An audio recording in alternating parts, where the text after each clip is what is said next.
జగదాచార్యులు మనందరికీ కూడా ప్రియమైనటువంటి ఆచార్యులు. సుమారు 9 మంది జిఎల్ స్వాములకి ఆచార్యులు, 200 పైచిలకు ఉభయ వేదాంత పండితులకి ఆచార్యులు, కులపతులు, మహానుభావులైనటువంటి అవతార పురుషులు, కారణ జన్ములు అయినటువంటి మన తెలుగుచర్ల కందాడే గోపాలాచార్య స్వామి వారు అసలు ఆచార్యులు. వారు అవతరించి 120వ తిరునక్షత్రాన్ని మనం జరుపుకుంటున్నాం. తిరునక్షత్ర సందర్భంగా జరిగేటువంటి సభల్లో 3 రోజుల సభల్లో 2వ రోజు ఉదయం కార్యక్రమాన్ని ప్రారంభం చేసుకుంటున్నాం.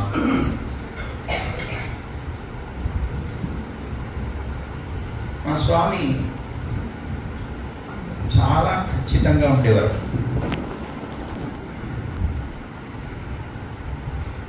ఏది ఏమైనా సరే వారి యొక్క ఉద్దేశం ఏదైతే ఉందో అది తప్పనిసరిగా నెరవేరేలాగానే ప్రయత్నం చేసేవారు. మేము చదువుకోవడానికి వెళ్ళాము. 1 వారం రోజులు అయింది. అయిన తర్వాత స్వామి అన్నారు, బాబు నువ్వు పెరియాళ్ళ వారి తిరుమల అడిగావు, నువ్వు చదువుతున్నావు, మేము వింటున్నాం, ఏమిటి దీనివల్ల ఉపయోగం అన్నారు. ఇలా వింటూ ఉంటే ఏం ప్రయోజనం? ఇలా కాదు, నీ గ్రంథాలు ప్రారంభిస్తాను అన్నారు. యతీంద్ర మత దీపిక అనేటువంటిది ఒకటి ఉన్నది. ఇదిగో ఈ గ్రంథంతో నీకు ప్రారంభం చేస్తానన్నారు. చాలా సంతోషం అండి, అలాగే అన్నాను. అయిపోయింది. అన్నాడు క్లాస్ ప్రారంభం. యతీంద్ర మత దీపికలో ఒక ప్రార్థనా శ్లోకం ఒకటి, దాంట్లో ఒక లైన్, 1.5 లైన్ అంతే చెప్పేసి ఆపేశారు. అల్పారంభో క్షేమకర అన్నారు. ప్రారంభం ఎప్పుడు తక్కువగా ఉంటే అది మంచిది నాయన, అందుకని ఇంతే చాలు, రేపటి నుంచి మళ్ళీ మామూలుగా మనం కంటిన్యూ చేసుకుంటాం. అలాగేనండి అని. సరే అయిపోయింది. మొన్నాడు మేము వెళ్ళిపోయాం. అప్పుడు డిగ్రీ చదువుకుని వెళ్ళాం కదండి. డిగ్రీ చదువుకుంటే ఏముంటుంది, కాలేజీకి వెళ్ళి ఆ పుస్తకాలు తేవడం, అలా పడేయడం, అదే అలవాటు. అక్కడికి వెళ్ళినాను. సరే స్వామివారు చెప్పారు, అందులో మా ఉద్దేశం 1 లైన్ 1.5 అది, దాంట్లో ఏముంటుంది, పక్కన పెట్టేశాను పుస్తకం. మర్నాడు క్లాస్కి వెళ్ళి కూర్చొని ఆ ఉన్నటువంటి 1.5 లైన్లోనే సుమారు 6 ప్రశ్నలు వేశారు. కూర్చోగానే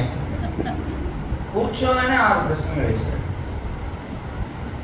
అది భయం. 1.5 లైన్లో మేమేం చెప్తాము, అసలు చూడలేదు పాఠం కూడా. అయ్యో ఏమిటి అనుకుంటూ, సరే వారు అడిగిన దానికి నాకు చెప్పకపోతే, అందుకని ఏదో జ్ఞాపకం ఉన్నవి, నిన్న విన్నవి ఏవో కొద్దిగా చెప్పడం ప్రారంభించాం. కనిపెట్టేశాడు. నువ్వు పాఠం చూడలేదు కదా అన్నారు. చూడలేదండి. అయితే ఒక పని చేయాలి. ఏమిటండి? 3 శాతం ఇంటికి వెళ్ళిపోవాలి.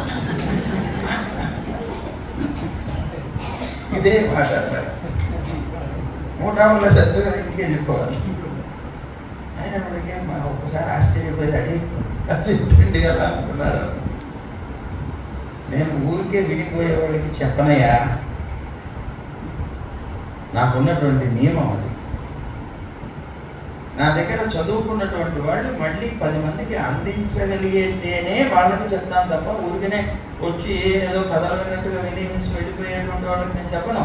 నా వయసు ఎంత, ఇప్పుడు ఇంత వయస్సులో నేను చెప్పడానికి కూర్చున్నాను అంటే ఏదో ఊరికే వినిపోవడానికి వస్తే ఉపయోగం ఏంటి, వెళ్ళిపోయింది కదా. ఒకసారి నిద్రపోయి మేము, లేదండి తప్పనిసరిగా మీరు ఎలా అంటే అలాగే చేస్తారు.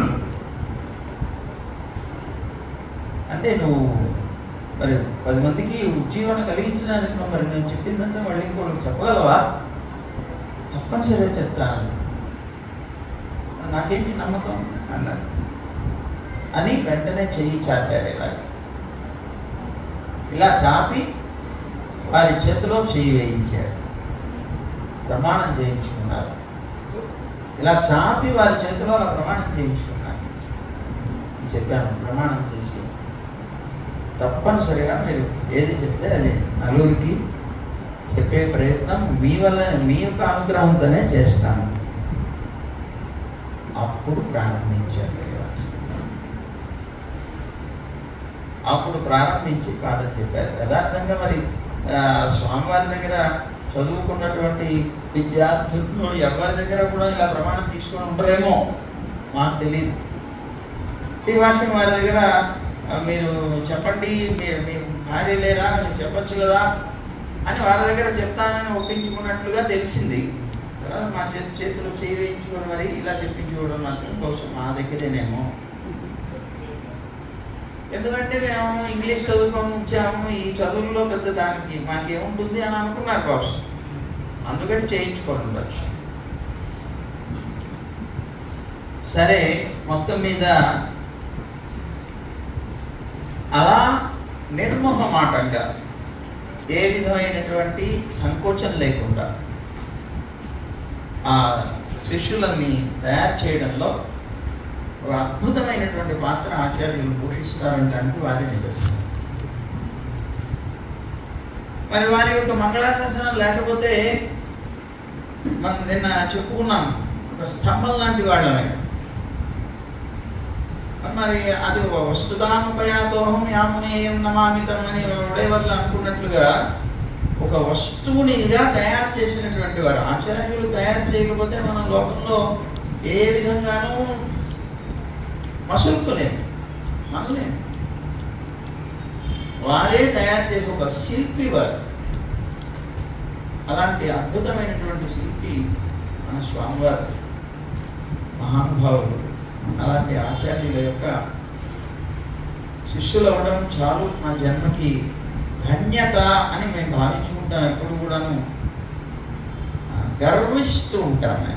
గోపాలాచార్య స్వామి వారికి శిష్యులము అని మేము గర్విస్తూ ఉంటాం.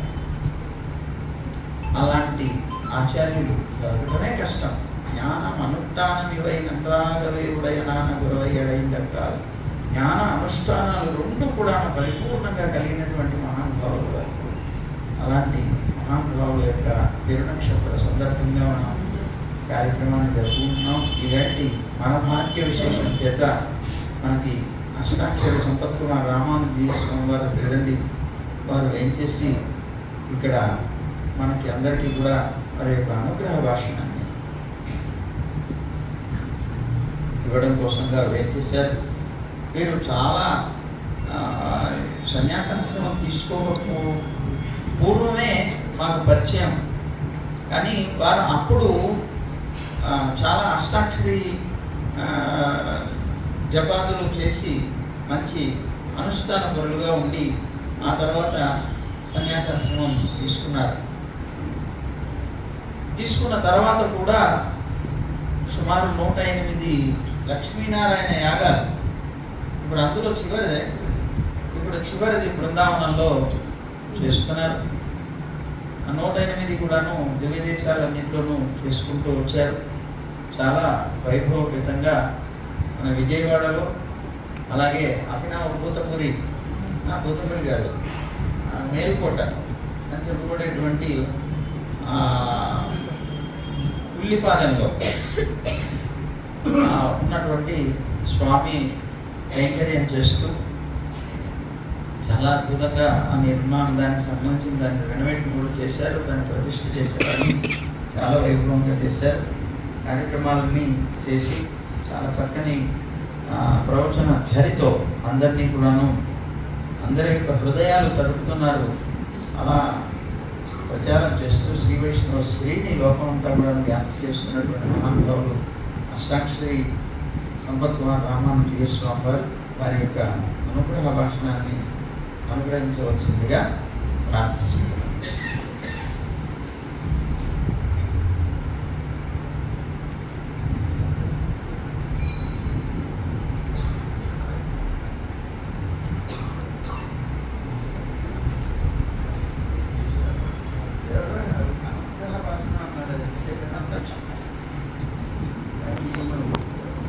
कृष्णो रक्षतु नो जगत्त्रय गुरुः कृष्णं नमस्याम्यहम् कृष्णे नामरशत्रवो विनिहताः कृष्णाय तस्मै नमः कृष्णादेव समुत्थितं जगदिदं कृष्णस्य दासोऽस्म्यहम् कृष्णे तिष्ठति विश्वमेतदखिलम् हे कृष्ण संरक्ष माम् कृष्णाय वासुदेवाय देवकी नंदनाय च नन्दगोपकुमाराय गोविन्दाय नमो नमः। अस्मद्गुरुभ्यो नमः। सभायै नमः। प्रिय भगवद्बंधुलारा, उभय वेदांत प्रवक्तकुలు శ్రీ శ్రీమా గోపాలాచార్య స్వామి వారి 120వ తిరునక్షత్ర సందర్భంలో జరుగుతుండేటువంటి సభల్లో ఈవేళ 2వ రోజు ఆచార్య సేవలో పాల్గొనేటువంటి ఒక భాగ్యం కలగటం ఆనందదాయకం. గోపాలాచార్య స్వామివారు అంటేనే ఓ సింహం, భయం. మేము ఎప్పుడు వారి దగ్గరికి వెళ్ళేవాళ్ళం కాదు. మా చిన్నజీర స్వామి వారి దగ్గరికి వెళ్ళటం, సేవించుకోవడం, వచ్చేయడం. ఎందుకు అంటే మేము బ్రహ్మచారిగా ఉండే రోజుల్లో లక్ష్మీనారాయణ కళ్యాణ మండపం విజయవాడ, అక్కడ సభలు జరుగుతూ ఉండేవి. ఆ సభలలో వారు ఏం చేసి ఉండి పెద్ద పెద్ద పండితులు కూడా ఆపండి, మీకు ఇచ్చే టాపిక్ ఏమిటి, మీరు మాట్లాడేది ఏమిటి అని అలా అంటూ ఉంటే మేము విని ఏమిటి పెద్ద ఆయన అందరినీ ఇలాగ అంటున్నారే అని ఈ మల్లాటి వాళ్ళ పెడితే ఏం చేయమంటారు అని దూరంగా ఉండే దగ్గరికి వెళ్ళేదే లేదు. ఎప్పుడు వెళ్ళలే. దాదాపు ఒక 10 సభలు చూసింటాం మేము. ఏ రోజు దగ్గరగా వెళ్ళి దండం పెట్టాయి. మేము అష్టాక్షరి జపం చేసుకుని 40 రోజులు పూర్తిగా కానీ హోమం తర్పణం ఉంటాయి కదా, ఆ చేసుకునేటువంటి ఆ యజ్ఞం ఒక 5 రోజుల పాటు చేసుకుని స్వామివారిని పిలుస్తూ ఉండేవారు. వారు చాలా మంచి పని, వీలైతే వస్తాం అంటూ ఉండేవారు. ఎప్పుడూ అలాగే పిలుస్తూ ఉండేవారు. ఒకసారి 3వసారి అనుకుంటాను, ఏమయ్యా ఎప్పుడు మమ్మల్ని పిలుస్తాయండి, గోపాలాచార్య స్వామి ఉన్నారు కదా పెద్ద ఆయన పిలువు ఈసారి అన్నారు. అంటే అమ్మో ఆయన అంటే భయం అండి. నేను ఆయన భయం ఏంటో, బాగానే తిరుగుతున్నారు ఆయన. ఈ విజయనగరం కూడా వెళ్ళారు, ఏదో 10 రోజులు ఉపన్యాసాలు చెప్పారట. అంటే మరి మీరు పిలవమన్నారని చెప్పమంటారా? చెప్పబోయే పర్వాలేదు అన్నాస్తాం. సరే, ఆచార్యుల ఆజ్ఞ కనుక వారు దగ్గరికి వెళ్ళాలి. నడిగడ్డపాలు అట్టేవాళ్ళని తెలియదు. సరే, మొత్తాన్ని 4 షావుకారులు తీసుకుని వెళ్ళి అయితే వారు భూతంగా పెట్టుకుని గ్రంథం చదివిస్తున్నారు. అంత వయసులో అప్పటికే 90 ఏళ్ళు ఉంటాయి. ఇలా ఇంత వయసులో వారు సేవించేది ఏముంటుంది? మా అజ్ఞానం చూడండి స్థాయిలో. ఏది సేవించాలో కూడా తెలియదు. లేదా స్వామివారు చెప్పారే, మేము కూడా అంతే. కాలేజీకి వెళ్ళడం, పుస్తకాలు తీసుకోవడం, మళ్ళీ ఇంట్లో పడేయడం, మళ్ళీ తెల్లవారు పుస్తకం తీసుకువెళ్ళడం, అదే బ్యాచ్. పుస్తకం పెట్టి మళ్ళీ కాలేజీలో ఏం చెప్పారు దాన్ని పునః చూద్దాము అనేటువంటిది లేదు. అప్పుడే కాదు, ఇప్పటికి కూడా లేదు. అలా ఆ దురలవాటు. ఇవే స్వామివారి సభకు పెడుతున్నాం, ఏం చెప్పాలి విషయం లేదు. పలికించేవాడు ఆ కాళీయమర్థం రుణంగా నాకేది కాదు. ఏ పుస్తకం చదివి మనం ప్రిపేర్ అయ్యి వెళ్ళాం అనుకోండి, ఒక్క ముక్క రాదు ప్రిపేర్ అయ్యిందాక. మా దగ్గర ఓ పండితుడు వచ్చాడు, స్వామి నేను చాలా పండితుడిని, మీరు సభలో అవి మాట్లాడుతూ ఉంటారు, అలాంటి వాడి దగ్గర కొంచెం ట్రైనింగ్ అయితే బాగుంటుంది కదా. ఓ అలాగా, అయితే మీరు ట్రైనింగ్ ఇవ్వండి, మేము రేపు హైదరాబాద్లో ఓ టీవీలో మేము ప్రసంగం చెప్పాలి సంవత్సరాది సందర్భంగా. అంటే బాబాయ్ 4 పేజీలు రాశారు. 4 పేజీలు చదివాం. ఏమంది బాగుంది? చాలా బాగుంది. చెప్పగలరా అని అడిగారు. చెప్తానండి అని మళ్ళీ ఆ కాగితాలు ఆయనకి ఇచ్చి ఆయన ఏం రాశారో అది చెప్పాం. ఓ బాగుందండి, ఇలా చెప్పండి, మీకు చాలా పేరు వస్తుంది అన్నాడు ఆయన. సంతోషం. అయితే హైదరాబాద్ మీతో నేను వస్తానండి అన్నారండి. వెళ్ళాం. తీరా స్టూడియోలోకి వెళ్ళాక ఆయన పక్కన కూర్చోబెట్టారు. మమ్మల్ని ఇలా కూర్చొని ఇలా నేను చూడాలి, ఇలా అని చెప్పాలి. రైట్. ఆరంభం చేస్తే 40 నిమిషాలు వచ్చింది. ఆయన చెప్పింది ఒక్క ముక్క రాలేదు. ఒక్క ముక్క రాలి. ఆయన అలా చూస్తున్నాడు. నేను అది చూడటానికి వీలేదు కానీ ఇలాగే చూడాలి కదా. అంత అయిపోయిందా స్వామి? మీరు ఏదో అనుకునేసుకుని మీరు అనుకుందే చెప్పారు కానీ మేము ఆశించింది ఏం చెప్పలేదు. నేను చేయమంటారా? కృష్ణో రక్షతుమా అని ప్రారంభం చేశా. ఆ కృష్ణుడు వచ్చి ఆయన చెప్పుకున్నాడు, మధ్య నాకేం సంబంధం. ఇది ధైర్యం. మేము నిజంగానే మా స్వామి పెరుమాళ దగ్గర విజ్ఞాపన చేస్తాం. సంభావన నేను తీసుకుంటా, ఉపన్యాసం నువ్వు చెప్పు, మా ఇద్దరికి ఒప్పందం అది. ఒప్పందం అది. ఎందుకంటే నాకేం రాదు, మరి జనం దగ్గరికి వెళ్ళి రాదు అనిపించితే అది నీకు కరెక్ట్ కాదు. నాకు ఈ ఉద్యోగం ఎందుకు ఇచ్చావు? ఉద్యోగికి ఏం తెలియవలసిన అవసరం లేదు. చేయించుకోవలసిన వాడికి తెలిస్తే వాడి పని ఖచ్చితంగా అవుతుంది. ఇది మా విశ్వాసం. కనుక నేను వీడి చేత చేయించుకోగలను అని అనుకున్నాడు. ఆయన ఎంత సమర్థుడండి. ముఖం కరోతి వాచాలం పంగుం లంఘయతే. కనుక కుంటివాడు చేత పెద్ద పర్వతాన్ని ఎక్కిస్తాడు. మూగవాడి చేత మాట్లాడించగలిగినటువంటి సామర్థ్యం కలిగిన వాడు. నిజంగానే ఇది మా మనసులో ఎప్పుడూ విశ్వాసం ఉంది. అదే రీతిలో పెరుమాళ దగ్గర మేము ప్రార్థన చేస్తూ ఉంటాం. మానస సరోవరం వెళ్ళాం. సరోవరంలో స్నానం చేసి అనుష్ఠానం చేసుకున్నాం. 2వ రోజు గిరి ప్రదక్షిణ చేయాలి. 22 కిలోమీటర్లు ఎక్కి దిగాలి. 2వ రోజు ఆ గిరి ప్రదక్షిణ చాలా కష్టం. ఉదయం 6 గంటలకి ప్రారంభం అయింది. 6:30 అయ్యేసరికి మా దగ్గర శక్తి అంతా అయిపోయింది. ఎక్కలేదు అన్నప్పుడు పాపం ఎవరినన్నా వాడే కదా అలోకువ. కృష్ణయ్య, నీకు ఏదైనా కచ్చ ఉంటే విజయవాడలోనే నన్ను లేపేస్తే బాగుండేది. నువ్వు ఇక్కడి దాకా తీసుకొచ్చి ఇక్కడికి వచ్చిన తర్వాత లేపేస్తే ఎవరికైనా తెలుస్తాయా? కనీసం 10 మంది శిష్యులు ఉన్నారు, వాళ్ళకైనా ఆచార్య సమాచారం తెలియాలి కదా. నువ్వు జగదాచార్యుడివే, ఆచార్య శిక్ష సంబంధం బాగా తెలిసిన వాడివే, ఇలా ఒంటరిగా పడైతే ఏమైనా న్యాయమా? కానీ బాగా ప్రచారం చేసుకున్నావు నువ్వు. నీకు నీ ప్రచారం బాగా చేసుకున్నావు. మూకంగా రోజు ఆచారం పంభంలాగా అయితే ఎంత తప్పయ్యా ఇది. 2 కాళ్ళు నాకున్నాయి. ఉన్నవాడినే నడవలేకపోతే కుంటోడు ఎట్లా నడుస్తాడు? కనుక నీవు మీడియా ప్రచారం ద్వారా బాగా ఖ్యాతిని పొందావు, కానీ అది మాత్రం రాంగ్, క్వైట్ రాంగ్. ఇది నీకు తగునా? రాజకీయ నాయకులు అంటే వాడు చేసుకుంటాడు. నువ్వు దేవాది దేవుడవే, సత్య స్వరూపుడవే, ఇలాంటి అసత్యాన్ని ప్రచారం చేసుకున్నావే.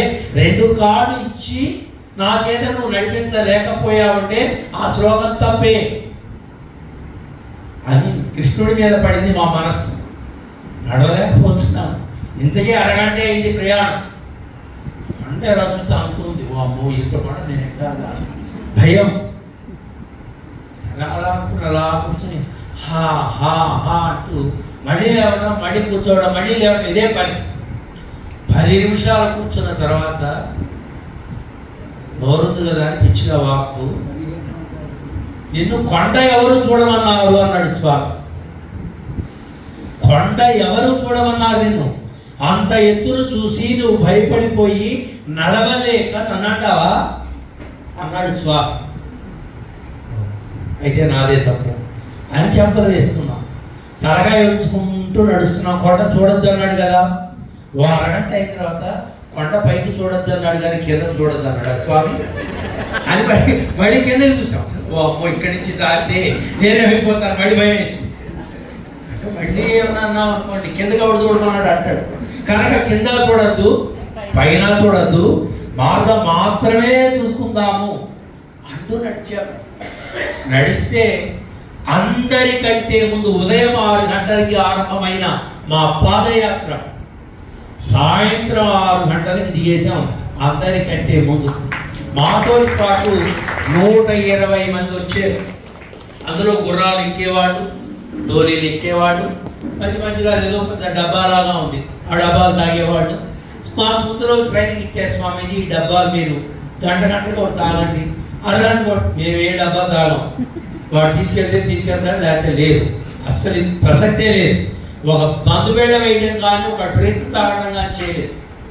అందరికంటే మేము ముందు దిగే పాటిపాడంతా ఆశ్చర్యపోయి కాళ్ళ మీద పడిపోయారు. స్వామి మేము 3 మాసాల నుంచి మందులు వాడుతూ డ్రింకులు తాగుతూ మేము ఇంత అవస్థపడ్డాం, మీరు ఉదయం నుంచి మంచినీళ్ళు కూడా తాకుండా ఎలా నడిచారు అంటే నేనేటా నడటం, మా కాళీయ మర్ధనుడు నడిచాడు, వాడు నడిపించాడు.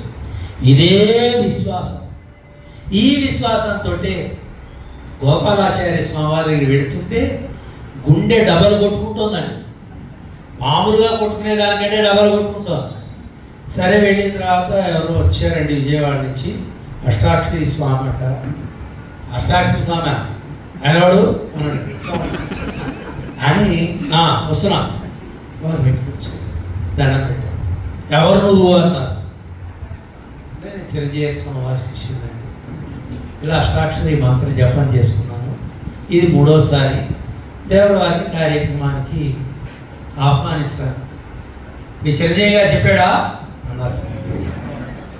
అంటే కొంచెం మా స్వామివారిని ఏకవచనం చేస్తున్నారే అని కోపం వచ్చింది. కోపం వచ్చుకొని ఫేస్లో ఏదో మార్పు వచ్చి ఉంటుంది. చిరంజీవి స్వామివారిని చెప్పాడా అని కోపం వచ్చిందా?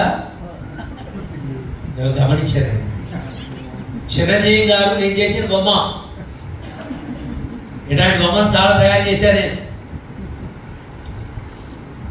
ఇవన్నీ మళ్ళీ స్వామివారు చెప్పాలి, మనకి విన్నది వెంటనే చెప్పేయడం అలవాటు కదా అని మా స్వామివారిని ఇలా మాట్లాడారే అనుకున్నా. అయ్యా మీరు రావాలి. ఈ లోపల మా దగ్గర వచ్చి షావుకారు ఆయన ఊరుకోకూడదు, ఈయన పడారంటే సన్యాసం తీసుకుంటారు. ఇంకా దానికి కోపం చేసి సన్యాసం తీసుకుంటా ఏమొచ్చు, ఏం చదివావు నువ్వు? అక్షర మొక్క లేని వాళ్ళందరూ సన్యాసులు అయిపోయి దేశాన్ని నాశనం చేసేయండి. ఎందుకు అసలు పెద్దవాళ్ళ దగ్గర మనం మాట్లాడద్దు. ఈరోజు ఈ అందించడం బాగా కోపం నిరాను చెప్పు మీ చిరంజీవి గారికి వెళ్ళి, అయ్యా నేనే సన్యాసం పుచ్చుకోను, మీరు క్షమించాలి, మీరు ఏం చేయాలి? మీ స్వామి చెప్పాడు అన్నావు కదా, అంటే నేను బాగా ఆరోగ్యంగా ఉన్నాను, బాగా దేశం అంతా తిరుగుతున్నాను అని చెప్పారా? నిజంగా స్వామివారు అదే చెప్పారు. స్వామివారు కూడా అదే చెప్పారు. ఆయన బాగానే ఆరోగ్యంగా ఉన్నారు, 10 రోజులు అయింది విజయనగరం వెళ్ళి అక్కడ ఉపన్యాసాలు చెప్తున్నారట, బాగానే ఉన్నారు, మీరు వెళ్ళిపోయారు. అదే చెప్పారు. అదే చెప్పండి ఇంకేమంటారు అని. అలా కాదండి, మీరు వెయిట్ చేయాలండి. ప్రతిసారి మా స్వామివారిని పిలుస్తున్నాం, ఈసారి మిమ్మల్ని పిలిస్తే పెద్దలు వస్తే బాగుంటుంది. కొంచెం ఏదో బుర్ర పనిచేసింది అక్కడ. ఎన్ని రోజులు? 3 రోజులు. ఒక రోజు వస్తారే, నిజంగా మహామంత్రం పనిచేసింది అనిపించింది. అప్పుడు ఏం చేసేవారు? వారికి అపూర్వమైన స్వాగతం. కొన్ని వందల మంది ఒక్కొక్కళ్ళు దీపాలు పట్టుకుని వారికి స్వాగతం చెప్పి ఆహ్వానించాం. వారు అద్భుతమైనటువంటి ప్రసంగం చేసి ఈ పిల్లగాడు బాగుపడతాడు, అయితే సన్యాసం విన్యాసం కాదు, బాగా చదువు సభలోనే. వారు దారికి వెళ్ళిన అమ్మాయ ఆ దీక్ష ఫలించింది అని ఏ మాత్రము ముఖమాట ఉండదు. అంతే. ఆయనకు బాగా చదువుకునేవాళ్ళంటే చాలా గౌరవం, ప్రేమ. అంటే ప్రేమ అంటే వ్యక్తం చేయడం వారు అలా చేయి, ప్రేమంగా రాబోయే పక్కన కూర్చో అట్లా ఏముండదు. వారు ఎంత విద్యను అభ్యసించారో దాన్ని బట్టి వాళ్ళకి ఇచ్చేటువంటి గౌరవం. చదువులేనటువంటి వారు మాత్రం దగ్గరకు రానివ్వరు. అది వారి మొట్టమొదటిసారిని సేవించడం, ఆచార్యుల అనుగ్రహం పడింది కనుక వారిని వేంచేపు చేసుకోవడం జరిగింది. తర్వాత మళ్ళీ ఆయన దగ్గరికి మనం ఎప్పుడు వెళ్ళాల, మళ్ళీ ఏం చదువుతున్నాం అంటారేమో అని భయం. అలా గోపాలాచార్య స్వామివారిని సేవించుకోవడం, వారి అనుగ్రహం పొందడం జరిగింది. గోపాలాచార్య స్వామివారి గురించి మహానుభావులు ఎంతోమంది, మా చిరంజీవి స్వామివారు, అలానే శ్రీభాష్యం వారు అందరూ గొప్పగా చెప్తూ ఉంటే ఇంత మహానుభావుడా అనుకునేవారు మేము. అలాంటి గోపాలాచార్య స్వామి వారికి చిట్ట చివరి శిష్యులు మన రామచంద్ర రామానుజాచార్య స్వామి వారు. వారి దగ్గర ఎంత భయమో వీరి దగ్గర అంత సమయం. మా స్వామివారు మమ్మల్ని బాగా ఆట పట్టిస్తూ ఉంటారు ప్రేమ చేత. అందుకోసం వారి దగ్గర రావడం అంటే ప్రోటోకాల్ ఏముండదు, వెళ్ళిపోవడం అంతే. నేను చెప్పకుండా వచ్చి ఎందుకు చెప్పడం, మీరందరూ చెప్పొస్తున్నారండి, మీ అందరికీ ఆహ్వానం ఉంది, నాకు కూడా అందులో ఉంది అనుకుంటారు. క్రిందటి సంవత్సరం, అంతకు ముందు సంవత్సరంలో మమ్మల్ని పిలవకపోతే, పిలిచినా పిలవకపోయినా వస్తామని కూడా చెప్పాము. కారణం వారి మీద ఉండేటువంటి, వారి సన్నిధిలో ఉండేటువంటి ఒక చనువు, వారి మీద ఉండేటువంటి గౌరవం.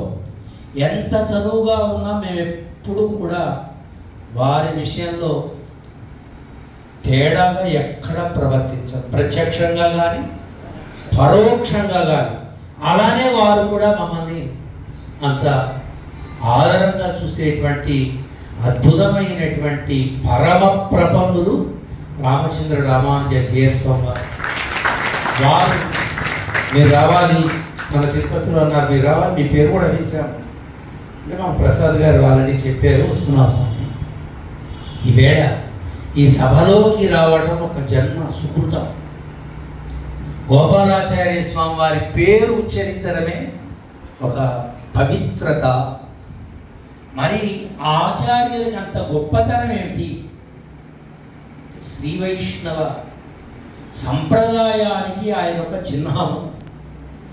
రామానుజ సంప్రదాయంలో ఎంతో మంది మహానుభావులు ఉన్నారు, అందరూ ప్రాతస్మరణీయులే.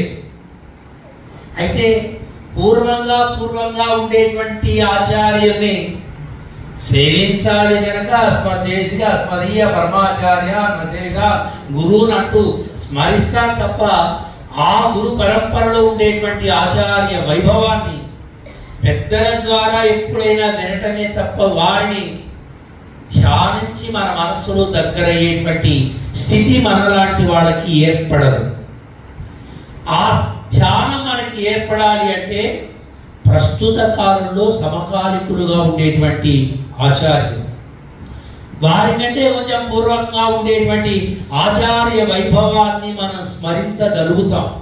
ఎందుకంటే వాళ్ళతో ప్రత్యక్ష సంబంధం లేకపోయినా దూరంగా అయినా చూసి ఉంటాం. దగ్గరగా అనుభవించినటువంటి వారు చెప్తూ ఉంటే ఈ అనుభవాన్ని మనం ప్రత్యక్షంగా శ్రవణం చేయడం, వీరితో ఉండేటువంటి సాన్నిహిత్యం చేత అది కూడా మనకి లభిస్తుంది, ఖచ్చితంగా లభిస్తుంది. ఉభయ వేదాంత సభలు విజయవాడలో జరిగేటప్పుడు రఘునాథాచార్య స్వామి వారి ఉపన్యాసాలు మాకు చాలా గొప్పగా ఉండేవి. ఆయన దగ్గర సమాసనం వారిని కోరిక ఉండేది. కానీ పెద్దలంటే భయం, చదువు లేదు, వెళ్ళి గప్కి రెడ్డి దండం పెట్టి ఇవ్వాలంటే పిల్లగాడు కూడా మీరు జీగారు కదండి విజయవాడ అని మమ్మల్ని అడిగేసుకుంటారు. కానీ మాకు అలాంటి చదువు లేదు, దూరంగా ఉండేవాళ్ళు, వాళ్ళ దగ్గర వాళ్ళు విద్యావంతులు మహానుభావులు అని.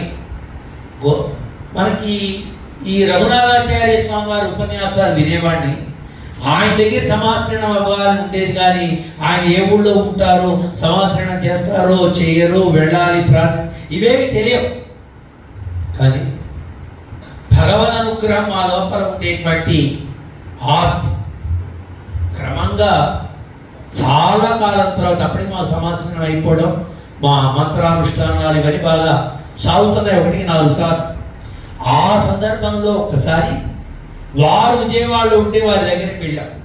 వెళ్ళడానికి భయం. అప్పుడు సేతురామన్ అని మేనేజర్ ఉండేవారు. ఆయన దగ్గరికి వెళ్ళి, ఏమండి స్వామివారికి దండం పెట్టాలండి, దగ్గరగా దండం పెట్టాలి ఉందండి. ఏ పర్వాలేదు రండి అని తీసుకెళ్ళి, ఈ నష్టాక్షరి స్వామి అండి, మీరంటే చాలా గౌరవం. అలాగా ఏ చదివాం, ఈ పెద్దవాడితో ఇదే ముందు ఏం చదివా ఉంటారు, మనకు ఆ చదువు రాదు, చదువుకి మనకి చాలా దూరం. అయ్యా నేనేం చదువుకోలేదు. మరేంటి ఎందుకు వచ్చావు అన్నారు. మీ దగ్గర ఏం చదువుతామన్నా? ఏం చదవాలో తెలియదండి. మీ దగ్గర అయితే ఏదో ఒకటి చదవాలి.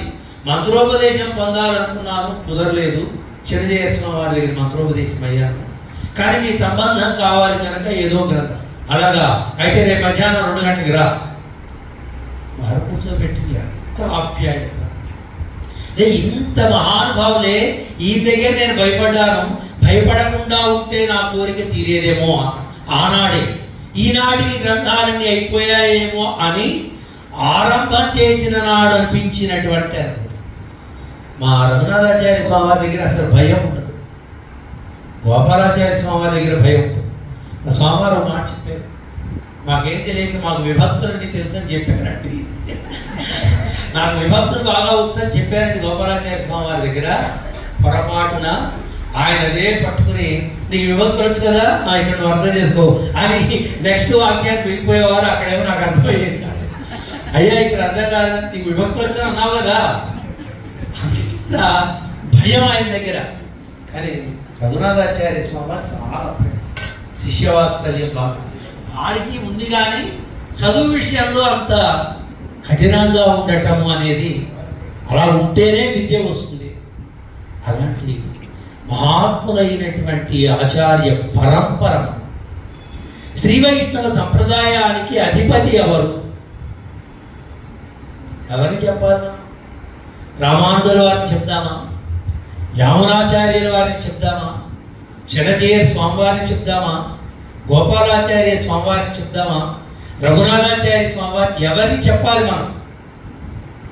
అంటే అందరూ అధిపతులు, అందరూ పెద్దలంతా.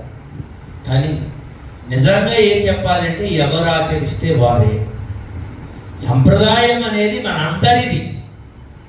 ఇందులో అధిపతులు ఎవరు ఉండరు. ఆచరించేవాడిదే సంప్రదాయం. ఇది నా సంప్రదాయము అని సంప్రదాయంలో ఉండేటువంటి విశేషాలను పెద్దల ద్వారా తెలుసుకుని ఎవరు ఆచరిస్తారో వారే. మీరెవరిని ఆచరించారనుకోండి, రోడ్డు మీద వెళుతూ ఉంటే మీ ఆచరణ చూస్తున్నారు, శ్రీ వైష్ణవ సంప్రదాయం అంటే ఈయనండి, ఈయన చూస్తే సంప్రదాయాన్ని చూసినట్టే అని మన నడవడికను బట్టి, మన యొక్క విజ్ఞానాన్ని బట్టి, మన యొక్క మాట్లాడే భాషను బట్టి ఎదుటివాడికి మనం ఇన్స్పైర్ అవుతాం ఖచ్చితంగా. ఎందుకని వాళ్ళకి పెద్దల దగ్గరికి వెళ్ళి సేవించి తెలుసుకునేటువంటి అవకాశం వాళ్ళకు ఉండకపోవచ్చు. కానీ మనని చూడంగానే వీళ్ళంతా అంటే జై శ్రీమన్నారాయణ బ్యాచ్ అండి అంటారు. మన పొట్టు చూడంగానే అనేస్తారు. అనగా జై శ్రీమన్నారాయణ బ్యాచ్ అంటే చిన్నజయస్వామి శిష్యులు. రైట్. మనందరికీ ఆయన జగదాచార్యులు కనుక ఆయన సంబంధం చెప్పడము మనందరికీ ఆనందం. ఆయన్ని అధిపతి అంటే మనకిష్టం. కానీ ఎవరు అధిపతులో మనకు తెలియదు. ఎవరు ఆయన్ని అధిపతిగా ఎదుర్కొంటున్నాం? ఆ సంప్రదాయాన్ని వారు తూచా తప్పకుండా ఆచరిస్తున్నారు. ఆ సంప్రదాయాన్ని వారు లోకానికి ప్రచారం చేస్తున్నారు కనుక వారిని అధిపతి అని అంటున్నాం. మనం ఆచరిస్తే మనం కూడా అవుతాం. సంప్రదాయం అందరిది, ఆచరించేటువంటి వారందరూ. ఏమిటి సంప్రదాయం అంటే? ఏమిటి? బొట్టు పెట్టుకోవడం, శ్రీపాదతీర్థం తీసుకోవడం, ఏదో కాస్త కొన్ని గ్రంథాలు సేవించుకోవడం, బస్ అయిపోయింది కాదు. సంప్రదాయం అంటే మంత్రం తీసుకోవడం తోటి అవలేదు. ఏదో 4 గ్రంథాలు వినటంతో అవలేదు. సంప్రదాయాన్ని మనస్సు దాకా పోనివ్వాలి. దాన్ని అది ఆచరించాలి. ఆచరణాత్మకమైనటువంటిది సంప్రదాయం అంటే. కేవలం వింటేనో అందులో ఉంటేనో మనం సంప్రదాయకులం కాలేము. మనం అందరం సంప్రదాయకులమే. కానీ మనలాంటి వాళ్ళని చూసినప్పుడు ఇదేనా సంప్రదాయమో అని ఎవరైనా అన్నారు అంటే మనం ఫెయిల్ అయినట్టే. ఇదే సంప్రదాయమో అని అంటే అది సంప్రదాయం గొప్పతనం బయటకు వస్తుంది. కనుక ఇదే సంప్రదాయం అని పెద్దలు ఆమోదించాలి. ఇదే సంప్రదాయం అంటే ఇలానే ఉండాలి, ఎదుటివాడు అనుకోగలిగేటట్లుగా మనం దాన్ని తెలుసుకుని ఆచరిస్తే అందులో ఉండేటువంటి ఆనందం తెలుస్తుంది. ఏదో మేము బొట్టు పెట్టుకుంటున్నాం, కొంచెం శ్రీపాదతీర్థం తీసుకుంటున్నాం, మేమేదో 4 విషయాలు వింటున్నాం అని అంటే మనం అందులో చేరిన వాళ్ళమయ్యాం, కానీ ఆచరించేటువంటి వాళ్ళం కాదు. సంప్రదాయం ఎలా ఉంటుందో తెలిసిన ఒకసారి కూరతాళం బజార్లో ఏదో వారు కొనుక్కోవడానికి వెళ్ళారు. అదే సమయంలో గంగారమ్మ జాతర వస్తుంది ఎదురుగా, అదే వీధిలో. ఓ బ్రాహ్మణోత్తముడు వచ్చి, స్వామి మీరు శ్రీ వైష్ణవులు కదా, ఇప్పుడు గంగారమ్మ జాతర వస్తోంది ఊరేగింపుగా, మీరేం చేస్తారు అని అడిగారు. స్వామి అన్నారట, కూరతాళ ఏమయ్యా ప్రశ్న తప్పేసావయా అన్నారు. అదేమిటంటే ప్రశ్న కరెక్ట్గానే అడిగానండి, గంగారమ్మ జాతర వస్తోంది, మీరు వైష్ణవులుగా శ్రీ వైష్ణవులు కదా, మీరేం చేస్తారు? అదే తప్పయ్యా, నువ్వు నన్ను కాదు అడగాల్సింది, ఆమెను అడుగు. ఒక శ్రీ వైష్ణవ స్వామి రోడ్డు మీద వస్తున్నారు, అమ్మా నువ్వేం చేస్తావని ఆమెను అడుగు, నన్ను అడుగుతానండి. అంటే సంప్రదాయం అంటే ఏ దేవత దగ్గర తల వంచడు. మీరు దేవత అయినా మన దగ్గర తల వంచాలి. ఎందుకలా గర్వమా? నో, గర్వం కాదు. భగవంతుని అంటే నిశ్చలమైనటువంటి ఆశ్రయణ. శ్రీపతిర్ ఏకయేవ జగత, ఆశ్రయించదగినటువంటి వాడు లక్ష్మీనారాయణుని మాత్రమే, అన్యులని ఆశ్రయించ. ఎప్పుడు? మెళకువ దశలోనే కాదండి, నిద్ర దశలో కూడా అన్యులను ఆశ్రయించాం. మెళకువగా ఉన్నా ఇతరులను ఆశ్రయించాం, నిద్రావస్థలో కూడా అన్యులని ఆశ్రయించాం. ఎప్పుడూ ఆశ్రయించేది భగవంతుని మాత్రమే. ఆయనేందే ఆ విశ్వాసం కలగాలి అంటే వినంగానే వచ్చేది ఆ విశ్వాసం. ఏదో వినంగానే వీళ్ళకి ఎప్పుడు దేవతలంటే తక్కువ భావన అండి, అందుకని వీళ్ళు ఇలా మాట్లాడుకుంటున్నారు అనుకుంటారు వినేవాడు. కానీ అనుభవించేటువంటి వాడి ఆనందం వాడికి తెలియదు కదా. ఇతరులంటే ఇతర దేవతలంటే మనకి ఎక్కడా కూడా న్యూనతాభావం ఎక్కడా ఉండదు. ఎందుకని? వాడు కూడా భగవత్ సృష్టిలో అధిపతులు, భగవంతుని చేత నియమించబడినటువంటి మహానుభావులు, బ్రహ్మ, రుద్రుడు, ఇంద్రుడు ఇత్యాది దేవతలు. వాడిని మనం న్యూనతగా చూడటమనేటువంటి ప్రసంగమే లేదు. భగవంతుడిని మాత్రమే కొలవటం అనేటువంటి ఒక పాతివ్రత్య ధర్మము, పతివ్రతా ధర్మాన్ని కలిగి ఉన్నటువంటి వాడు వైష్ణవుడు. అందుకని ఇతర దేవాలయాలకు వెళ్ళడము, ఇతర దేవతలను మనం ఆశ్రయించడము, వారిని స్తుతించడమో చేయని కారణం ఇదే తప్ప వారి మీద ద్వేషమో వైషమ్యమో న్యూనతాభావమో ఇలాంటిది కానే కాదు. ఇది బాగా తెలియాలి. ఇది బాగా తెలియాలి అంటే నీకు భగవంతుని యందు ప్రేమ బాగా పెరగాలి. ఆ ప్రేమ పెరగాలి అంటే పెద్దల్ని మనం ఆశ్రయించాలి, అనుసరించాలి. పెద్దల్ని అనుసరిస్తూ ఉంటే వాళ్ళు ఎలా చేస్తున్నారో ఆ ఆచరణకు తగినట్లుగా మన ఆచరణ కూడా మనం ఏర్పరచుకోగలిగితే అది సంప్రదాయం. ఇది ఈవేళ వచ్చింది కాదు, కొంతమంది వ్యక్తులతో వచ్చినటువంటిది కాదు. మన సంప్రదాయం లక్ష్మీనాథ సమారంభం నాభయామున మధ్యమాం అస్మదాచార్య పర్యంత. ఇది అంతటి నుంచి వచ్చినటువంటిది అద్భుతమైనటువంటి సంప్రదాయం. ఈ సంప్రదాయంలో ఈవేళ మనం ఉన్నాం. ఈవేళ దీన్ని కాపాడుకోవాల్సిన బాధ్యత మనది. మనం కాపాడుకోవాలంటే ఏం చేయాలి? దాన్ని గురించి బాగా స్టడీ చేయాలి.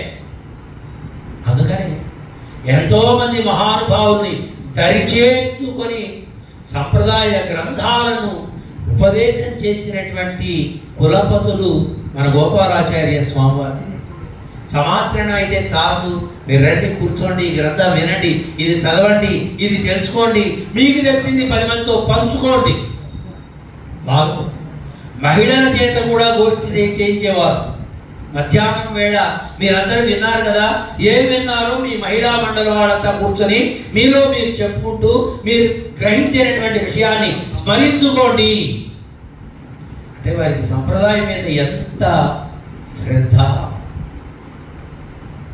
10 మందికి తెలియాలి, ఆచరించేటట్లుగా వారిని మనం మలర్చాలి అనేటువంటి అకుంఠితమైనటువంటి దీక్ష కలిగినటువంటి వారు గోపాలాచార్య స్వామి.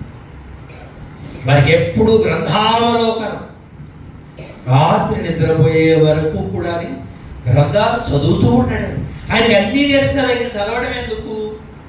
మనకైతే తెలుసు, మనం చదవం. అంటే నాకు తెలుసండి, దిక్పావళి తెలుసండి, విష్ణుదాసనామం తెలుసండి, అన్నీ తెలుసండి, అన్నీ తెలుసు. దేని మీద 10 నిమిషాలు పట్టుగా మాట్లాడలేము, అన్నీ విన్నాం. ఏమని మంత్రార్థం చెప్తాను అంటే, స్వామి ఇప్పటికీ 4 సార్లు వినేశానండి. 4 సార్లు ఎంత పండితురాలు. అందులో ఎన్ని ప్రకరణాలు ఉన్నాయో చెప్పండి, ఏ ప్రకరణానికి ఎన్ని సూత్రాలు ఉన్నాయో చెప్పండి. అంటే గుర్తుండదండి, వింటాం కానీ గుర్తుండదు. ఏంటది? గుర్తు లేకపోతే నీకు అది నువ్వు గ్రహించినట్టు ఎలా అవుతుంది? అందుకే మేము అంటాం, ప్రతి విషయాన్ని కూడా మనం శ్రద్ధగా దాన్ని గమనించాలి. అన్ని విషయాలు తెలియాలి. సినిమాకి వెళ్ళడం తప్పే కాదు. 2.5 గంట మీరు సినిమాలో ఏం గ్రహించాలో తెలుసుకోవాలి. ఆ 2.5 గంటలో నీకు ఏ సన్నివేశం నచ్చింది, నీ హృదయాన్ని తాకింది, దాని గురించి కొంత భావాన్ని పంచుకోవాలని అనుకుంటుంది. మన అలా పంచుకో. ఆ సినిమా బాగుంది, సినిమా బాగాలేదు, అయిపోయింది. ఏం బాగుంది ఏం బాగాలేదో చెప్పేటువంటి నాలెడ్జ్ మనకు ఉండదు. ప్రతి విషయాన్ని, తినే విషయమేనంటే ఎవరిని తీసుకున్నామండి, ఎలా ఉందండి? పరమభోగ్యంగా ఉంది అంటే ఇది ఒక ఊతబలం. పరమభోగ్యంగా ఉంది అని సంప్రదాయంలో చెప్పాలి, చెప్పేసి అయిపోయింది. ఏది భోగ్యంగా ఉంది అంటే చెప్పలేము. ఎందుకు భోగ్యంగా ఉంది అది చెప్పలేము. అంటే అది తీసుకున్నట్టు కాదండి, అది తీసుకున్నట్టే కాదు. ఒక పదార్థాన్ని నువ్వు తీసుకున్నావు అంటే అది ఎందుకు బాగుందో చెప్పగలగా, అప్పుడు నీకు తీసుకున్న జ్ఞాపకం. అలా కాకుండా దానికి సంబంధించినటువంటి విచారం లేకుండా నువ్వేదో తినేసావు అనుకోండి, కొంత టైం అయిన తర్వాత ప్రసాదం తీసుకున్నారా నీకే డౌట్ వస్తుంది. అలానే విన్న విషయమైనా పెద్దలు ఇంత ఏకకంఠంగా సంప్రదాయాన్ని గురించి చెప్తూ ఉంటే ఇంకా నాకు తెలియాల్సింది ఎంతో ఉన్నది అనే విషయం నీ లోపల ఆరంభమైతే సంప్రదాయ రుచి నీలో ప్రారంభమైనట్లు లెక్క.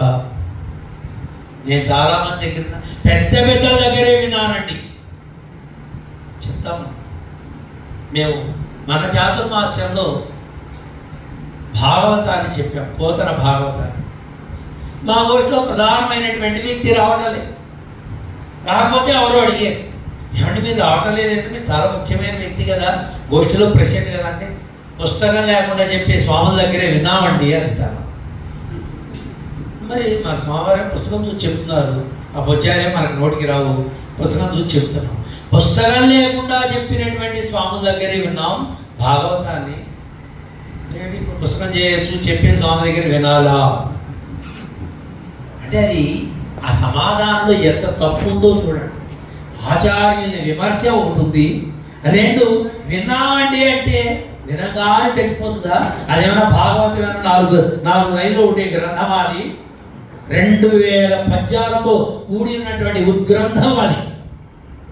అందులో ఒక పద్యమైన రసరమ్యంగా మనం చదవటం తెలిస్తే భాగవతం అంటే ఎవడో మనకు తెలుసు. కనుక విన్నాము అని సంతృప్తి పడితే తెలిసేటువంటి విషయం కాదు. సంప్రదాయం చాలా తేలిగ్గా ఉంటుంది.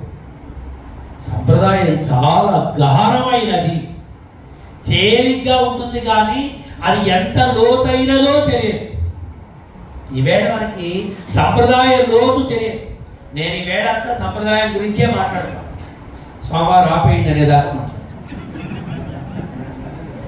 ఎందుకోసం? సంప్రదాయం అంటే మనమంతా సంప్రదాయస్తులమే, మనకంతా తెలుసు అనుకుంటాం. లోతు తెలియదు. ఆ లోతు తెలియాలి అంటే మహాత్ముల సన్నిధిలో ఎప్పుడు కూర్చునాలి, వినాలి, వాళ్ళు ఎలా ఆచరిస్తున్నారో మనం.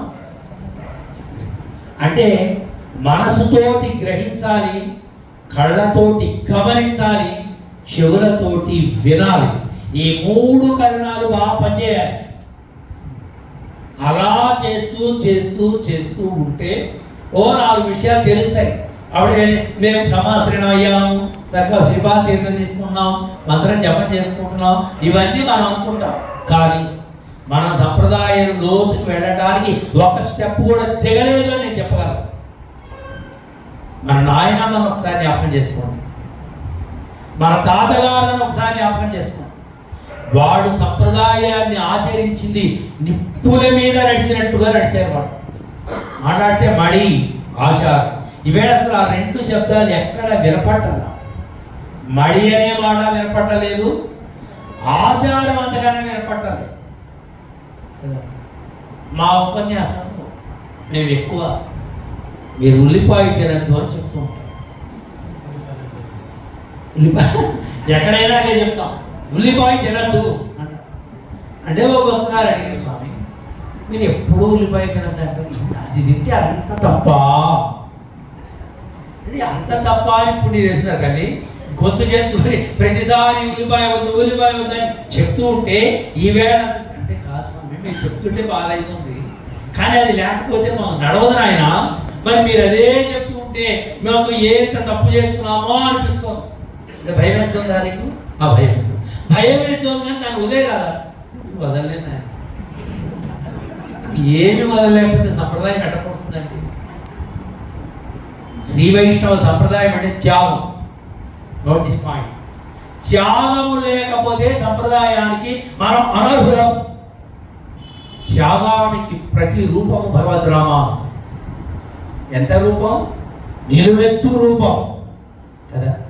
ఎంత త్యాగి అంటే నువ్వు పనికి మారినటువంటి ఉల్లిగడ్డనే వదలలేవే, నువ్వు సంప్రదాయం వైష్ణవ సంప్రదాయం అంటానికి నీకేమైనా అర్హత ఉందా? నాకెంత లేదండి, నేను స్వామివారి శిష్యురాలండి, చిన్నజయ స్వామివారి శిష్యురాల్ని. మంత్రం రోజు అనుష్ఠానం చేసుకుంటాను, తిరువారాధన చేసు ఎన్నైనా చేయగాక. నీ దగ్గర త్యాగం లేకపోతే ఆ చేసినటువంటి ప్రయోజనం నీలో చేరు. చెట్టు బాగుంది చెట్టు బాగుంది చెట్టు బాగుంది అంటే ప్రయోజనం లేదు. ఆ చెట్టుని సంరక్షించుకునే ప్రయత్నం నీవు కూడా చేయాలి.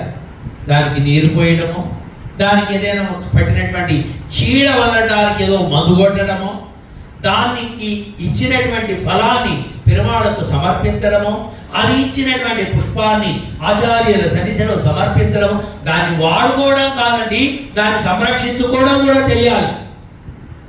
వాడుకోవడము తెలియాలి, సంరక్షణ. మనకెందుకండి సంరక్షణ? సంరక్షణ చేయడానికి స్వాములు ఉన్నారు కదా. మరి నువ్వెందుకున్నావు? నువ్వు కూడా సంరక్షణ చేయడానికే ఉన్నావు. నీవు ఆచరించవలసిన దానిని నీవు ఆచరిస్తే నీ వంతు నువ్వు సంరక్షణలో భాగం. చూడండి, ప్రభుత్వం వారు ఏం చెప్తారు? మేము లా అండ్ ఆర్డర్ మెయింటైన్ చేస్తున్నాము అంటారు. లా అండ్ ఆర్డర్ మెయింటైన్ చేయడం మాకు కూడా భాగం ఉంది. లా అండ్ ఆర్డర్ ఏదైతే ఉందో దాన్ని తెలుసుకుని ప్రవర్తిస్తున్నాం కనుక మనం కూడా లా అండ్ ఆర్డర్ని మనం పాటిస్తున్నాం. పోలీసు వాడు ఒక్కడే కాదండి, మనం కూడా పాటిస్తున్నాం. మనమందరం ఆచరిస్తేనే వాడు మేము మెయింటైన్ బాగా చేస్తున్నామని వాడు చెప్పుకుంటాడు. ఎందుకంటే వాడు అధికారి కనుక. మనం అనధికారం అయినా ప్రభుత్వ నియమానికి తగినట్లుగానే ఉంటారు. అలాగే ఆచార్యులు అధికారులు. మనమందరం ఆ అధికారులు సూచించినటువంటి సూచనలకు తగినట్లుగా ప్రవర్తించడం ఇది సంప్రదాయం.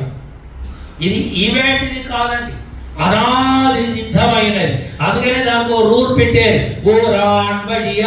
ఉపదేశిస్తారు. నీ ఇష్టమైనట్టుగా నువ్వు చేయండియా, నీకు ఎంత సంప్రదాయ నిష్ట ఉన్నా పెద్దలు ఏది చెప్పారో అదే చేయాలి. పెద్దలు ఏది ఆచరించారో అదే ఆచరించాలి.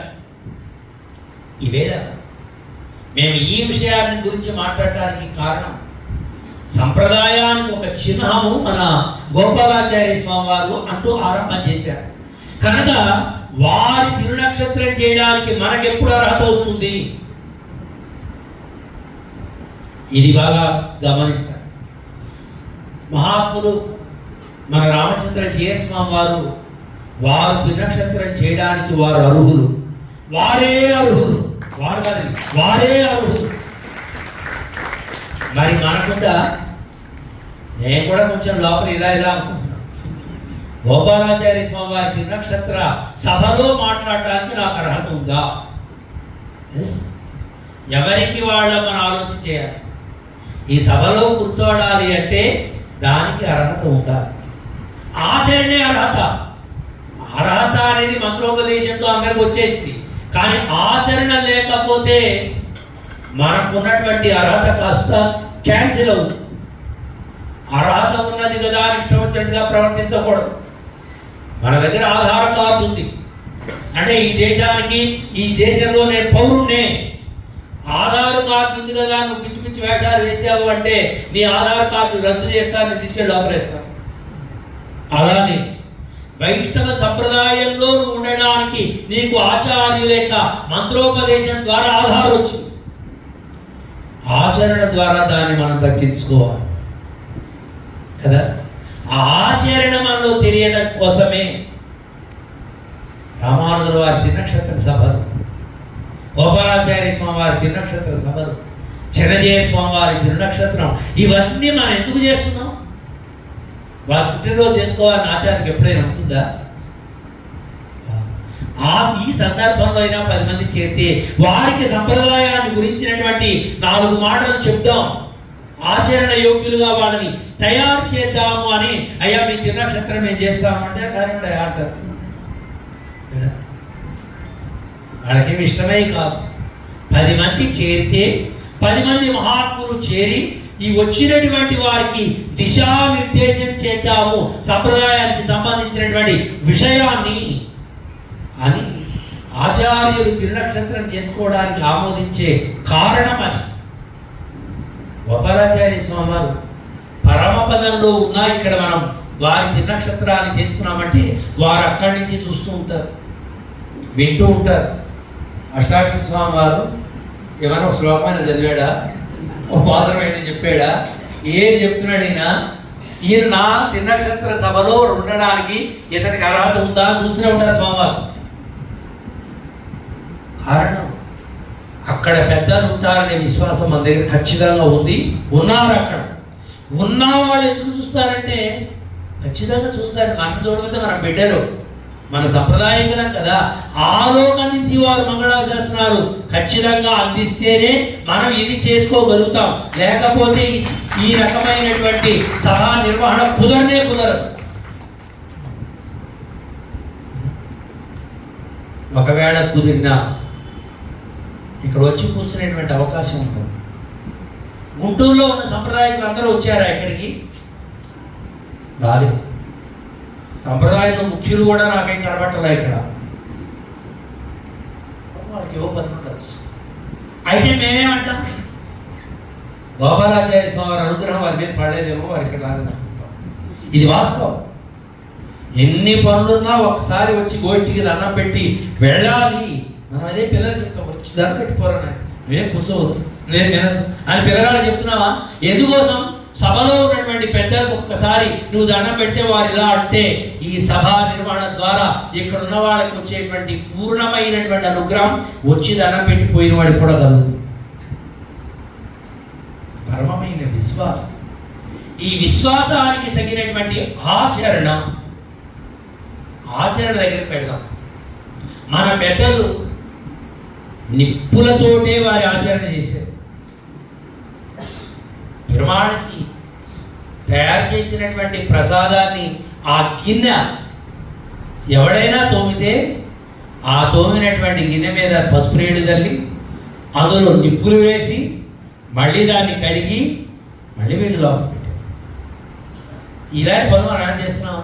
అబ్బో మా నాయన అంటే మహా చాదస్తం అండి అని వాళ్ళకి చాదస్తం అని బోధి పెట్టారు. కానీ వాళ్ళు ఎందుకు అలా చేశారు? దాని మీద మనకు స్వామీజీ ఇక్కడ ఉంటాయండి ఓపిక. ఎక్కడ ఉంటాయండి ఓపికలు? ఏ పని మనం చేయడం లేదు. ఓపిక లేదని మానేసిన పని ఏదైనా ఉందా? రకరకాలుగా తింటున్నాం మనం.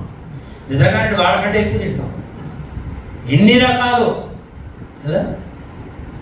అందులో సులభంగా తింటున్నాం, కష్టం లేకుండా. మా ఊరి వంటలు అని మనకి ఒక సీరియల్ వస్తేనే ఆ సీరియల్ చూసి ఆ వంటను చేయించుకుని ఒకవేళ మనం చేసుకోకపోతే ఏదో పాయింట్లు ఉంటాయి కదా, కర్రీ పాయింట్స్, స్వీట్స్ పాయింట్స్, అక్కడి నుంచి తెచ్చుకుని తింటున్నాం. ఏం తక్కువ మాకు తీరిగా లేదంటున్నాం. ఏం తినటం మానేవు, ఏ పని మానేవు.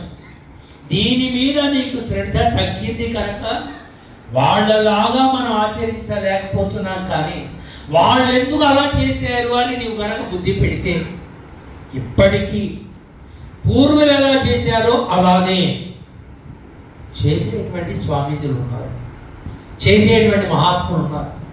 పూర్వంలో జీఎంగారు అందరూ భావి స్నానమే చేసేవారు, ఇప్పటికీ కూడా దాన్నే ఆచరిస్తున్నారు. మేము ఆచరించడం లేదండి, మీరు ఎందుకు ఆచరించలేదంటే మాకు కుదరటలేదు, మీ ద్వారా మేము కూడా చెప్తున్నాం. కానీ కుదిరే వాళ్ళు ఎప్పటికీ ఉన్నారండి. అంటే నాకు ఇతరత్ర వ్యవహారం నాకు అవసరం లేదు, మా పెద్దలు ఏది ఆచరించారో దానినే ఆచరించాలని ఒక గిరి గీసుకున్నవాడు ఆ గిరిలోనే ప్రవర్తించేటువంటి వ్యక్తులు స్వామీజీలో ఉన్నారు, సాధారణమైనటువంటి కుటుంబీకుల్లో కూడా ఇప్పటికీ ఉన్నారు. అక్కడ శ్రద్ధ లోపించడమే కాదు కదా. అంటే ఆ శ్రద్ధ మనలో లోపించింది కనుక దానికి సంబంధించినటువంటి రుచి కూడా లోపిస్తాం. శ్రద్ధ ఏం చేస్తుంటే రుచిని కలిగిస్తుంది. నీవు శ్రద్ధగా చేసినటువంటి పని దాని ప్రయోజనం కలిగినప్పుడు తృప్తి కలుగుతుంది. శ్రద్ధగా చేయలేదనుకోండి, ఏదో చేసామో ఏదో వచ్చింది అయిపోయింది, దాని గురించి అసలు ఏం చేసావో ఏమొచ్చిందో నీ మనసు ఒకసారి రివైజ్ చేసుకోవడానికి నీకే తెలియదు. నేను ఇలా చేశా, నేను అనుకున్నటువంటి అనుభూతి రాలేదు అని ఏ పెద్దల దగ్గరైనా మీరు ఎవరైనా ప్రశ్నించారా? ప్రశ్నించారా? అంటే అనుభూతికి సంబంధించినటువంటి అంశాన్ని నీ దగ్గర లేదు. ఆ అనుభూతికి సంబంధించినటువంటి అంశం మన దగ్గర ఉంటే ఆ శ్రద్ధ, ఆ నిష్ఠ ఇవి ఏర్పడతాయి. ఆ శ్రద్ధా నిష్ఠతో చేసినటువంటిది ఏదైతే ఉందో అదే సంప్రదాయం. అది ఆచరించినటువంటి మహానుభావుల్ని మనం అనుసరించడం కోసమే వారి తిరునక్షత్రాన్ని మనం చేస్తాం. రామానుజుల వారి తిరునక్షత్రం చేసిన, ఆళ్వార్ల తిరునక్షత్రం చేసిన, ఆచార్యుల తిరునక్షత్రం చేసిన వారి ఇన్స్పిరేషన్ మనకి రావాలి. రాలేదనుకోండి, సమాజంలో చాలా వర్ధంతులు జయంతులు జరుగుతూ ఉంటాయి. దానికి దీనికి పెద్ద తేడా ఉండదు. గాంధీ మహాత్ముని జయంతి చేస్తారు మనవాడు. ఎప్పుడు చేస్తారు? అక్టోబర్ 2. అక్టోబర్ 2 చేస్తారు. ఏదో గాంధీ గారి పోదాక వేసేసి గాంధీ గారి యొక్క ఆశయాలు మేము పాటిస్తాం. ఆ పూట ఆ మీడియా వాళ్ళు వచ్చి కవర్ చేసేదాకా 4 మాటలు చెప్తారు, మరి అయిపోతుంది. మనం కూడా ఆళ్వార్ ఆచార్యుల యొక్క తిరునక్షత్రాలు మీడియా వారి కోసమో లేదో ఫోటోలు తీసి వాట్సాప్లో మనం పంపించుకోవడం కోసమో చేసేది అయితే దండగా. నీ మనస్సు ఈవేళ నేను ఆచార్యుల తిరునక్షత్రంలో పాల్గొన్నాను. ఆ ఆచార్యుల యొక్క జ్ఞానంలో ఒకంత నాకు రావాలి, వారి అనుగ్రహం నా పైన ప్రసరించాలి. ఆచరణ వారు ఆచరించిన దానిలో ఒకంతైనా నేను ఆచరించగలిగితే నా ఆత్మ జీవిస్తుందనేటువంటి విశ్వాసంతో నీవు చేస్తే ఆ తిరునక్షత్రాలకు ఒక ప్రయోజనం.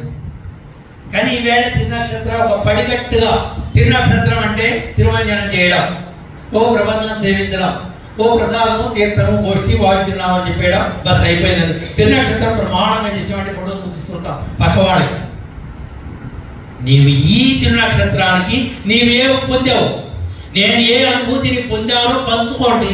కొత్తగా వాట్సాప్లో ఏ ప్రయోజనం అంటే ఏదైనా సందేశం ఇచ్చేవాడు ప్రతివాడు దండం పెడుతూ ఉంటాడు. స్వామీజీ ఇన్ని దండాలు వచ్చాయో మీకు, మీరు చెప్పిన సందేశాన్ని చూపిస్తుంటారు. దండాలు వచ్చాయా, డబ్బులు కూడా వచ్చాయా అని అడుగుతున్నారు. సన్యాసులకు ఆశ ఎక్కువ. ఎందుకు ఆశ మాకు?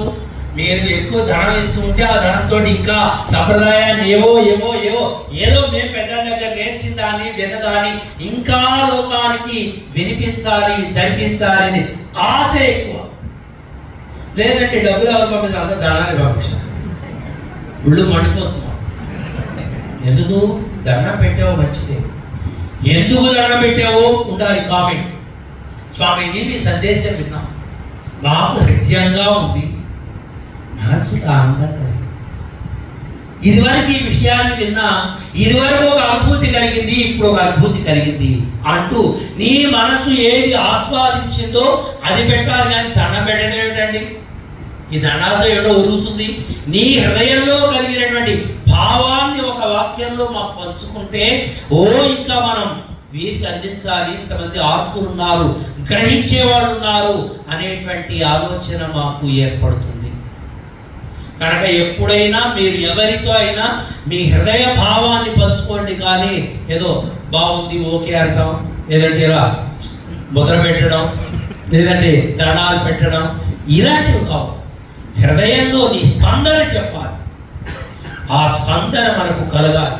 గోపాలాచార్య స్వామి వారి తిరునక్షత్ర సందర్భంగా ఇంతమంది మహాత్ముని సేవించాం, వారి సందేశాలను విన్నాం. మనం ఆ మహాత్ముని యొక్క జ్ఞాన గని నుంచి ఒకటి అయినా మన అంబుర పదిలో చేర్చుకోవాలి అనేటువంటి ఒక దీక్ష మీలో ఉంటే ఆ ఆచార్యుల వారు ఆనందపడతారు. వారి శిష్యులుగా ఇంత అద్భుతమైన దీక్షతో నిజంగా చూడండి, ఎంత ప్రయాణం చేయించారో తెలుసా స్వామివారు.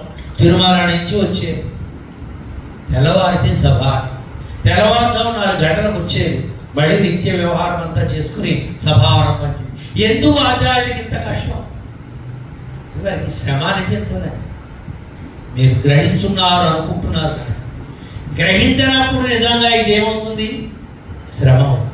కనుక ఆచార్యులకి మనం శ్రమ పోగొట్టాలి అంటే, స్వామి ఈ సభల ద్వారా మేము ఈ సందేశాన్ని మేము విన్నాం, వారు చెప్పింది ఇలా బాగుంది, వీరు చెప్పింది ఇలా బాగుంది అంటూ ఎంతమంది స్వాములు, 3 6 స్వాములు మనకు అందిస్తే 6 రుచులు మేము గ్రహించాం.